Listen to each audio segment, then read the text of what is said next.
Russell Westbrook, Russ. Rob Pelinka, so it was Ramona Shelburne, and then Mike Trudeau, who asked back-to-back Kobe questions during the press conference. And when they're asking Kobe questions, obviously they were trying to see, like, was that, like, any part as to why you wanted to come back? Like, we know he's had high praise for you. After Russ answered his question, Rob Pelinka came in and gave a nice anecdote as to how when Russell Westbrook was on the season for the historic 30-10-10 season when he had that for Oklahoma City, Kobe was the person that was talking to Pelinka the most. And, like, Kobe was, like, going, like, yo, I'm genuinely happy for this guy. Kobe was, like, so ecstatic that, like, Russ could do it. And he goes, like, see, dude, he's competitive. And, like, I'm thinking, like, okay, this is Pelinka. This was Pelinka's decision because this person reminds him so much of Kobe. Like, this is Pelinka's decision overall. I mean, that's one of the reasons why I was, like, okay with it, because I was like, he's a Kobe guy. He's an old school Kobe guy. Yeah. And, like, and he knew Kobe, and they fought, we battles. I remember those battles. There's some that we won and some that we lost. It was towards the end. But that's why it got me excited, because it's like, this is the closest to a Kobe guy we're going to get that obviously isn't Kobe. Obviously doesn't have, like, Kobe's, like, talent as far as, what he can do, but what Kobe is. But that's what kind of brings me some type of, like, I don't know how to describe it. I guess it's happiness, fulfillment. It's almost like it kind of fills a void a little bit. But is this for purpose, or is this more for nostalgia? No, I think this is for purpose, because it's going to take some of the heaviness off of LeBron. I think, okay, by them grabbing Carmelo Anthony, and then, like, I heard Mason and Arlene asking him questions about Kobe, because Kobe had given a lot of credit to Carmelo Anthony and as well, too. Saying, like, dude, like, a lot of people want to give me credit for my mid-range. Look at Carmelo Anthony. Like, at that time, he goes, like, anytime I try playing him the hardest in that part, he's always perfect. So that's what Kobe has said about Carmelo. Yeah. That feels more nostalgia. I could see that, because like Melo, we didn't have to. Right. Westbrook, you like I said, you make that call. Like, you definitely got to do it if you can. Especially because it's like, how many more years do we have of Westbrook being this top of his game? I mean, he's clearly on the decline, but at the same time, he's still productive. Yeah, and then also he, it was so crazy because he started off the press conference going like, this is my 14th year. I'm like, damn, dude, this is gonna be his 14th season. We're old, dude. We're that old, though. Well, I mean, I guess, yeah. I mean, 14 years. I mean, how old were you 14 years ago? I was still in high school. I'm just gonna put it that way. 20. Yeah, I was still turned to 20. Wait, how old am I now? Wait, no. Hold on. Russell Westbrook was the last Seattle Supersonic drafted player. So yeah, I was 24. Yeah. 2008. Yeah, he was. So 2008. I want to see who was drafted. 2009 was his first year. So he's not been in the league 14 years. He's probably been in the NBA for like 13. Yeah, because he started off in the Nuggets, right? No, he started off with the Oklahoma City Thunder.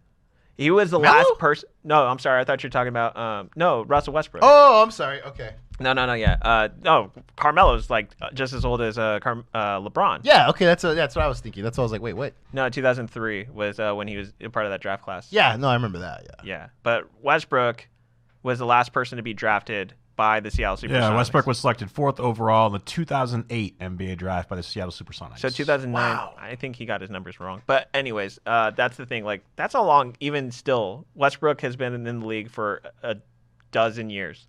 It's still a long time, and there's a lot of miles, on those legs. That's the first thing that kind of always makes me nervous is that. But because there's other teams, like, I mean, once again, the Suns, they're young. They got young legs. I doubt they're going to be as good as they were last year, but I mean, who knows? But with us, it's like, that's the only thing that makes me nervous is that, we're older and we will get maybe a little tired faster.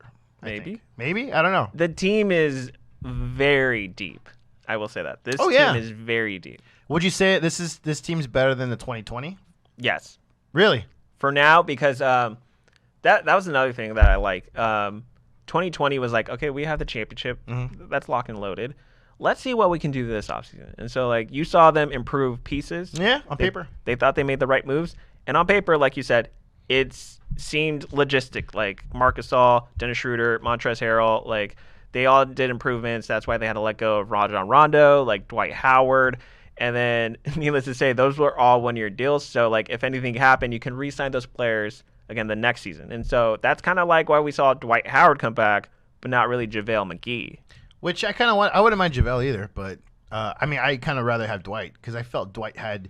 I don't know. I feel like he caught a second wind. Like this is like a different chapter in his career. Almost like he's been humbled. I think that's what it is, right? Absolutely, because he's like he's angry, and not necessarily angry, but he has this energy to him where he's seen it all, he's done it all, and he's lived it, and he knows what he wants, and he knows who he is. That identity that he didn't have before the first time he came. So it gets me excited. Something like JaVale. JaVale's always nice to have, but sometimes he does make Shaqtin a fool a lot. Yeah. Way more than Dwight. Yeah. And Dwight just feels like the fact that Dwight could bully still. That says something to me because that's what we need. Dwight is the role player. Yeah. And he's not just like up. he's not just like a role player of like, oh, this is my role for the entire season. He's like, what do you want me to be, Vogel, this game? You want me to be the enforcer? I'll be the enforcer. Do you want me to be the lockdown defender? I'll be the lockdown defender. That's Dwight, and that's why I like him. It's like he accepts the role, and it could be different, it could be fluid each and every game. Yeah, no, and that's what gets me excited, and the fact that he was so excited to be back. And just, he wants his parade, damn it, as he put it, is in his hashtag, which got me hyped because I was like, yes, they can hoist both trophies since we didn't get that. We got screwed out of the parade. So look, Philadelphia is not an easy place to have the fans welcome you, but the fact that Philadelphia even felt sad when he left, that says a lot, right? I mean, like I said, the guy's different. He's much different than his first stint. His second stint, I mean, I remember we're all kind of like, really, we're doing this again. This time, I'm like, please come back. And now we're just like hugging him and showering him with gifts, and he's our new Jesus, I think.